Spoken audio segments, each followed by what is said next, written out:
오전에 말씀하신 거 요약해 보면 부의금으로 1억 6천만 원이 들어왔고 출판 기념회로 2억 5천만 원이 들어왔고 또 배우자가 처갓집으로부터 2억 원 정도를 지원받았는데 1억 원 정도가 현금이다. 이런 요약으로 될 수가 있을 것 같아요. 먼저 제 문제 의식을 좀 말씀드리겠습니다. 저는 첫 번째 출판 기념회가 제일 문제라고 생각합니다. 일단 국민 눈높이에 현재 국민 눈높이에 현격히 맞지 않고요. 보통 경조사를 하더라도 일반 국민은 적어둡니다. 나한테 뭐 축의금을 낸 사람 액수만큼 맞춰서 내려고 다 적어놓고 서로 낸 만큼 받는 거거든요. 근데 출판 기념회는 그동안 국회의원의 음성적 수입원으로 항상 지적해 왔던 것인데 이게 왜 그러냐면 이해 충돌 문제가 일단 당장 생깁니다.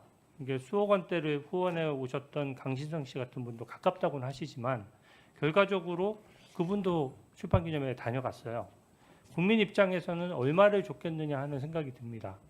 10만 원, 20만 원 주진 않았을 거 아니에요. 최근에도 4천만 원에 거의 연 2.5%의 7년간이나 빌려줬던 분이기 때문에 더 많은 돈을 줬겠다라는 생각이 일단 들고요. 이해단체 관계자나 사업가 등도 있었을 텐데 얼마를 냈는지 확인할 방법도 없어요. 그래서 그게 좀 견제를 하기 위해서 재산 등록 같은 걸 하는 거거든요. 근데 이 이해관계자들끼리 충돌 문제를 피하기 위해서 사실 출판기념회에 오는 사람들은 계좌로 송금하는 사람이 없습니다. 다 현금 봉투를 내려놓고 가는 것이고 명백히 잘못된 관행입니다. 그리고 이 부분은 또 원래 걸리기도 어려워요. 주고받은 쪽이 이해관계자가 다 갖고 다 현금 봉투고 걸린 이상 국민 눈높이에 맞을 리가 전 없다고 생각합니다. 노웅래 전 의원도 3억 원을 집에 가지고 있다가 현금으로 출판기념회 돈이라고 했는데 국민 눈높이에 안 맞는다고 해서 민주당에서 공천에서 컷오프 됐습니다. 입법 로비 사건에서도 이해단체가 불과 3천만 원 준 것이 이해단체와의 이해관계가 얽혔다라고 해서 뇌물죄가 됐어요. 이게 그리고 통상 금액이 또 크면 증여세 문제도 생기기 때문에 이게 내용이 안 나와서 모르겠는데 내용이 나온 이상 항상 문제가 될 수 있다는 점을 말씀드리고요. 이 인세를 제가 국세청에 확인해 봤더니 1,300만 원 정도인데 맞습니까? 인세로 수익으로 잡힌 것이. 제가 국세청에 확인했으니까 아마 거의 정확할 겁니다. 어떤 책과 관련한 말씀이신가요? 두 권의 책 전부 다 합쳐서 국세청에 신고된 인세가 1,300만 원 정도인데 그렇게 확인하셨으면 그것이 네. 맞겠죠. 예. 근데 후보자는 야인 시절에는 사실 출판기념회를 안 하셨어요. 근데 이게 보면은 국회의원이 되어서 권력이 있어야 사실은 사람들이 모이고 현금 봉투가 나오는 것이지 현실적으로 그냥 책을 팔아서 이 돈을 모으는 건 저는 좀 현실적으로 어렵다라는 생각이 듭니다. 그리고 빙부상 조의금도요. 국회의원도 다 김영란법 적용 대상이거든요. 물론 뭐 그 빙부상이고 그렇기 때문에 일정 부분 조의금은 불가피하다고 생각하지만 그게 일단은 최근에 수입 대비 지출이 너무 높다 보니까 1억 6천만 원이나 들어온 것도 일반 국민 관점에서는 좀 과도하다는 생각이 들어요. 왜냐하면 장례 비용도 다 부담을 했을 거고 처가 쪽에도 가족이 있을 텐데 후보자에게 1억 6천만 원이 배정이 됐다는 얘기거든요. 그리고 아까 말씀하셨던 처갓집 2억 원 중에 1억 원 현금도 현금이 사실 현금이 일반 국민들이 다 하지 않지 않습니까? 그래서 사실은 이 1억 현금 부분도 결혼한 자녀가 독립생계를 하는데 생활비와 현금 주면 일반 국민이 바로 증여사 탈루 문제가 생기고요. 표를 한번 봐주십시오. 이게 지금 후보자의 5년간 그 순자산 증감액입니다. 보시면은 빙부상이 있던 애는 지금 원래 연봉 1억 정도 받는 가정이 생활하고 교회 헌금하고 이렇게 했을 경우에 저축하기 한 3천만 원, 5천만 원 저축하기도 쉽지 않거든요. 근데 순자산으로 는 게 2억 1천만 원이니까 아마 빙부상에서 했던 돈이 입금이 된 것 같아요. 근데 문제는 2021년입니다. 2021년도 한 푼도 안 쓰고 모아야 저게 1억 2천만 원의 재산이 늘 수가 있거든요. 근데 재산 등록이 됐다라고 하지만 빙부상이 있고 나서 그 다음 해에도 재산이 1억 1천만 원 는다는 걸 알 수가 있고요. 2022년도에 출판기념회 있을 때는 순자산이 대폭 증가했습니다. 2억 5천만 원이 증가했고 또 출판기념회 두 번째에는 오히려 아까 말씀대로라면 현금 1억 5천, 1억씩 각각 들어왔어야 맞는데 순자산은 또 줄어들었어요. 근데 제가 주목하는 건 2024년도인데요. 이때는 이 세비로 다 쓰고 나서도 2억 1천만 원이 늘었거든요. 여기에 대한 자금은 어떻게 생각하십니까? 말씀대로라면 뭐가 2023년도에 늘었다고요? 재산 등록을 다 마치고 2024년도에 현금이 하나도 없었어야 맞는 거잖아요. 네.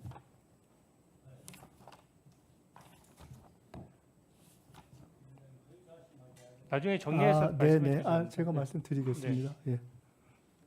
어떻게 해서 저거를 갚았느냐 지금 그 말씀이죠? 2억 1천만 원이 재산이 늘었습니다. 연봉 그러니까 세비가 1억 조금 넘잖아요. 그러니까 세후로 일단 받는데 그 전제는 저 숫자가 맞다고 이렇게 가상해서 쓰신 숫자이기 아니 때문에 순자산의 증감액은 네, 숫자가 일단 맞지 액수가 않습니다. 나오는 것이고요. 그럼 다음 PPT를 제가 보여드릴게요. 종합해서 말씀을 드리겠습니다. 예. 여기도 마찬가지입니다. 수입 지출 현황인데요. 보시면 빨간색이 수입이고 파란색이 그 지출인데 매해 다 높았어요. 그러니까 재산 등록이 매해 정상적으로 이루어졌다 그러면 수입 대비 지출이 더 많은 경우가 생길 수가 없거든요. 아까 이 숫자 가지고 말씀하시니까 저는 이것을 후보자가 직접 공개하고 신고했던 내용을 가지고 정리를 했으니까 혹시 오류가 있다면 다음 제 질의 때 좀 지적을 해주십시오. 지금 시간이 별로 없으니까요. 그래서 저는 매해 현금 거래다 보니까 이게 쭉 그 수입보다 지출이 많은 관계를 좀 말씀드리고요. 마지막으로 다음 PPT입니다. 추징금을 갚은 내역 중에 제가 제일 이상하게 생각하는 부분은 딱 이 부분입니다. 이 부분에 대한 정확한 답변을 요구드립니다. 이게 지금 빨간색은 후보자의 예금인데 대략 한 2천만 원에서 4천만 원을 연간 넘지를 않았어요. 그리고 배우자 예금도 제가 체크를 해봤는데 2023년도랑 2024년도에 별다른 변화가 없었습니다. 근데 2023년도에 출판기념회 하고 나서 2024년도에 1억 1,500만 원을 갚았어요. 추징금을. 네, 그것까지 포함해서 답변 드리겠습니다. 간단하게 단답으로 말씀드리겠습니다. 우선 정리하신 숫자는 정확하지는 않습니다. 두 번째로 출판기념회와 관련해서 너무 과하다라는 말씀은 조금 이따 자세히 드리겠지만 평균 제 경우는 3,000부, 2,000부 이런 경우로 해서 평균 한 5만 원 정도 선의 출판기념회 후원 그러니까 축하금이었던 것 같습니다. 아까 강신성 씨를 말씀하시면서 수억 원을 후원했던 이렇게 표현하면서 넘어가셨는데 그런 바가 없다는 말씀을 이미 드렸고 강신성 씨는 1차 정치자금 사건 때 너무 피해를 크게 보셔서 그 이후로 제게 4천만 원을 빌려줄 때도 맨 마지막에 빌려줬고 그 이외에 후원 회장을 맡거나 해도 사실은 후원금을 아마 거의 안 냈던 것으로 저는 기억하고 있습니다. 그러니까 그래서 그런 관계를 유지해 왔다 하는 말씀을 드리고요. 그 법과 관련해서 지금 의원님께서 출판기념회를 포함해서 심지어 축의금, 조의금까지 다 문제를 제기하신 것은 사실은 국회의원의 범위를 넘어서는 전 국민이 축의금, 조의금을 신고해야 하는 문제를 새롭게 제기하신 것이어서 그것은 저는 의원님께서 어떤 법을 제기하거나 하시면 그런 차원에서 저는 별도로 논의할 사안이 아니겠는가 이렇게 생각을 합니다. 네, 마지막 질문 드리겠습니다.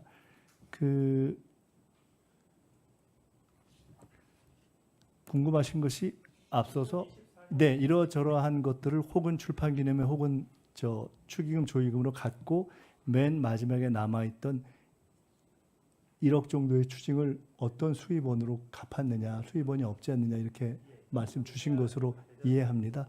대출했습니다.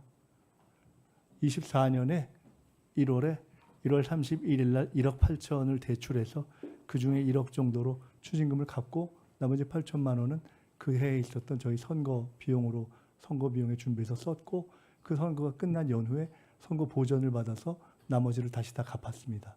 그렇기 때문에 수입에 관련해서 일체 걱정하실 내용이 없다. 그리고 대단히 죄송한 말씀인데 우리 주 의원님께서 복잡하게 그래프를 그려주셨는데 사실은 저렇게 그래프를 복잡하게 그리기에는 앞뒤 다 통틀어서 제게 남아있는 부모님까지 포함한 2억이라는 재산은 저렇게 그래프를 그리기에는 너무 작지 않은가라는 생각이 들어서 그렇게까지는 수고를 안 하셨어도 괜찮지 않았는가 하는 생각을 해봅니다.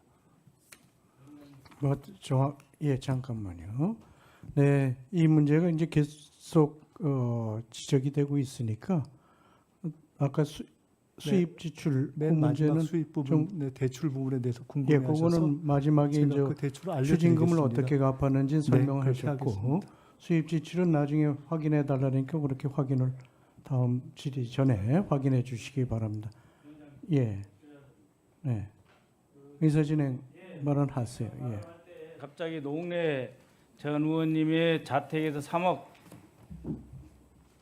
언급을 하셨는데요. 출판 기념회도 어쩌다 하면서 지난 3월 18일 2025년 3월 18일에 대법원에서 판결을 했습니다. 검찰에서 노웅래 전 의원님의 자택에서 3억 돈 다발 압수수색 자체가 위법이다. 그런데 마치 이것이 금원의 출발이 무슨 출판 기념회였고 그 3억이 그때 사건이 있었는데 마치 우리 후보자님도 무슨 출판 기념회 얼마 이상의 돈을 있으니까 불법이지 않냐 이런 식으로 연상을 시킨단 말입니다. 왜 이 노웅래 의원 3억 쳐보세요. 왜 이렇게 막 갖다 때려붙이게 해가지고 국무총리 후보자님에 대해서 자, 위법한 행위를 한 것처럼 의사진행 발언 인상하십니까? 위원장님 이원장에게 확인하시고, 얘기하세요. 네, 위원장님께서 확인하시고 네. 시정해 주십시오. 네, 네? 네, 확인하겠습니다. 아니 그 자, 제가 판단할게요. 네, 자, 말씀하세요. 그 부분은 압수수색의 불법성 여부를 떠나서 노웅래 전 의원의 주장입니다. 노웅래 전 의원이 실제 주장하기로 본인의 발견된 현금 3억 원이 출판 기념회 돈이라고 스스로 밝혔어요. 거기 인터뷰 내용도 나와 있습니다. 네, 그거는 판례를 자. 얘기한 것이 아니죠. 네. 자, 알겠습니다. 네,